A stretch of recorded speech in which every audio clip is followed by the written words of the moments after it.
Orang cakap kalau sudah berulang-ulang kali menfitnah itu bukan terkilaf tetapi ketagih, sahabat-sahabat semua.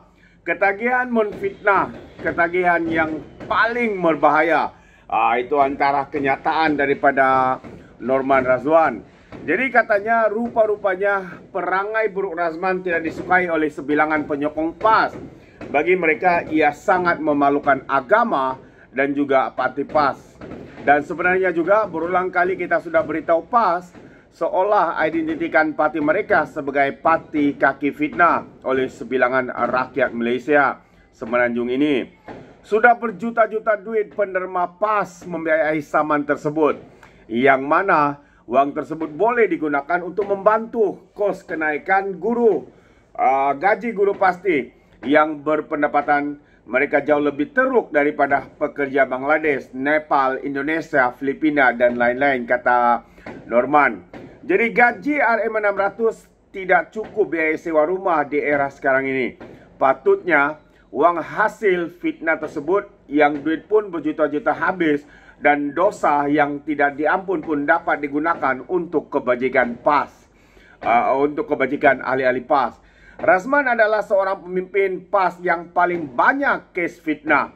Bagaimana orang seperti ini boleh dilantik menjadi pengurusi PAS negeri Perak?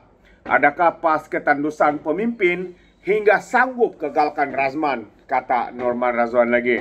Apabila ada ahli PAS memberitahu mereka meluat dengan perangai Razman, baru kita faham ahli dan penyokong tidak suka malah membenci. Hanya pimpinan saja yang mempertahankan jawatannya. Pelikan, adakah ia tujuan untuk melakukan fitnah? Adakah Razman ini spesialis dalam membuat fitnah dan sebagainya? Jadi itu satu perkara yang menarik untuk kita fikirkan. Timbalan Presiden PAS, Tuan Ibrahim Tuan Man, mempertahankan Razman dengan menyindir Muktahir ini. Perbuatan memohon maaf seolah-olah menjatuhkan marwah dan dianggap keji oleh segelintir pihak. Isunya, timbalan Presiden PAS bukan sebab terkilaf. Sebab kalau sekali dua boleh diampun, tapi kalau sudah berulang kali, itu bukan terkilaf, tetapi itu ketagih namanya. Dengan kata arti lain, ia sengaja dilakukan.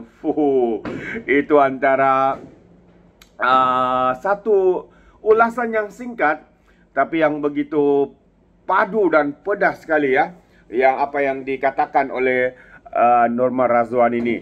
Rata-rata rakyat adakah mereka beranggapan ataupun setuju dengan kenyataan itu? Satu persoalan yang menarik untuk kita fikirkan, sahabat-sahabat semua. Alright, sebelum saya akhiri, saya juga ingin berkongsi satu isu yang sekarang ini hangat diperkatakan. Kononnya ada beberapa pemimpin daripada PKR terlibat dalam salah laku lembaga penasihat di BKL. Jadi antara nama-nama yang disebut adalah setiausaha kepada Perdana Menteri kita, dan ada lagi lah individu-individu lain. Jadi dikatakan SPRM sedia siasat dakwaan salah laku ahli lembaga penasihat di BKL. Jadi Suruhanjaya Pencegahan Rasuah Malaysia menyatakan mereka akan menyiasat dakwaan selaku seorang ahli lembaga penasihat Dewan Bandaraya Kuala Lumpur berkaitan dengan pemberian projek bernilai RM4 juta ringgit. Ketua Pesuruhjaya SPRM Azam Baki berkata setakat ini tiada siasatan dibuka berhubung dakwaan itu. Namun katanya kita bersedia untuk menyiasat sekiranya dapatan siasatan dalaman di BKL menunjukkan ada unsur-unsur rasuah dan salah guna kuasa, katanya kepada Sinar Harian hari ini. Dan semalam New Straits Times melaporkan Datuk Bandar Kuala Lumpur Maimunah Muhammad Sarif mengesahkan siasatan dalaman sedang dijalankan susulan dakwaan mengenai salah laku ahli lembaga penasihat di BKL di sosial media.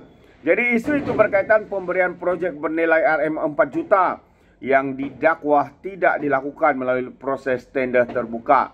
Ada yang membuat dakwaan ia diberikan secara terus, salah guna kuasa dan sebagainya. Jadi menurut dakwaan di media sosial, ahli lembaga penasihat di BKL itu didakwa memegang jawatan dalam syarikat yang sama yang sepatutnya menjalankan projek berkenaan. Jadi kami memandang serius dakwaan ini dan telah mengarahkan unit integriti untuk menyiasat dakwaan pemerolehan yang tidak wajar, kata Maimunah kepada New Straits Times. Jadi menurutnya lagi, unit integriti dipikir sedang mendapatkan bukti untuk menentukan sama ada proses ya tadbir urus dipatuhi ataupun tidak. Dan sementara itu NST melaporkan Menteri di Jabatan Perdana Menteri Wilayah Persekutuan Dr. Zalia telah mengarahkan Maimunah dan pengerusi Jabatan Kuasa Eksekutif Yayasan Wilayah Persekutuan untuk mempercepatkan siasatan. Sekiranya terdapat ya katanya sekiranya terdapat sebarang pelanggaran tadbir urus, tindakan tegas akan diambil. Jadi saya ingin menegaskan bahawa saya tidak akan berkompromi dengan sebarang salah laku, terutamanya yang melibatkan wilayah persekutuan, kata YB Zaleha. Maimunah turut mengesahkan dia telah menghentikan satu lagi projek membabitkan RM7 juta kerana dikaitkan dengan ahli lembaga penasihat yang sama. Jadi sahabat semua, ini antara perkara-perkara yang hangat diperkatakan sekarang ini dan juga hangat ya diperkatakan di media sosial khususnya ya, kononnya membabitkan beberapa individu dan individu itu dikaitkan dengan pemimpin ya daripada Parti Keadilan Rakyat. Besar sungguh ya skandal-skandal ini. Namun apapun, kita mengharapkan ya perkara ini akan disiasat dengan lebih terperinci. Dan kenyataan terkini daripada Perdana Menteri kita, sahabat semua, kita beralih kepada satu isu lagi. Kenyataan terkini daripada Perdana Menteri menyatakan pembangunan semula Gaza, Malaysia bina hospital, sekolah dan juga masjid. Jadi itu yang dinyatakan oleh Perdana Menteri kita untuk membangunkan semula Gaza, Palestin. Beliau berkata pembinaan semula itu akan dijalankan melalui kolaborasi antara rakyat Malaysia dan juga sektor swasta. Ya, sebagai usaha kita untuk pengorbanan masyarakat dan rakyat. Jadi mudah-mudahan katanya Allah memelihara kita dan menjamin keselamatan Gaza dan Palestin, katanya menurut rakaman video hari ini. Anwar lagi berkata usaha pembangunan semula Gaza ini juga melibatkan kerjasama antara kerajaan Jepun dan Malaysia yang berhasrat untuk menubuhkan serta melancarkan dana melalui program Asia Timur. Dan pada 18 Januari lepas, Anwar dilaporkan berkata pembangunan semula Gaza yang hampir musnah akibat serangan Israel sejak Oktober 2003 dijangkakan menelan kos lebih 1 triliun USD. Jadi beliau berkata jumlah yang besar diperlukan kerana kemudahan seperti masjid, sekolah, hospital dan rumah telah musnah. Dan menurut Anwar lagi, Jepun telah mengundang Malaysia untuk menjadi pengerusi bersama dalam persaingan mengenai kerjasama antara negara Asia Timur untuk pembangunan Palestin yang memfokuskan pada pembangunan semula Gaza terbaik. Jadi itu sahabat semua keputusan terkini ya daripada Perdana Menteri kita ya untuk membangunkan semula Gaza Palestin, yang mana kerajaan Malaysia akan terlibat secara langsung ya untuk membangunkan dengan membina hospital, sekolah dan juga masjid. Terbaik usaha daripada Perdana Menteri kita. Jadi terima kasih, itu antara perkembangan yang menarik untuk saya kongsikan hari ini.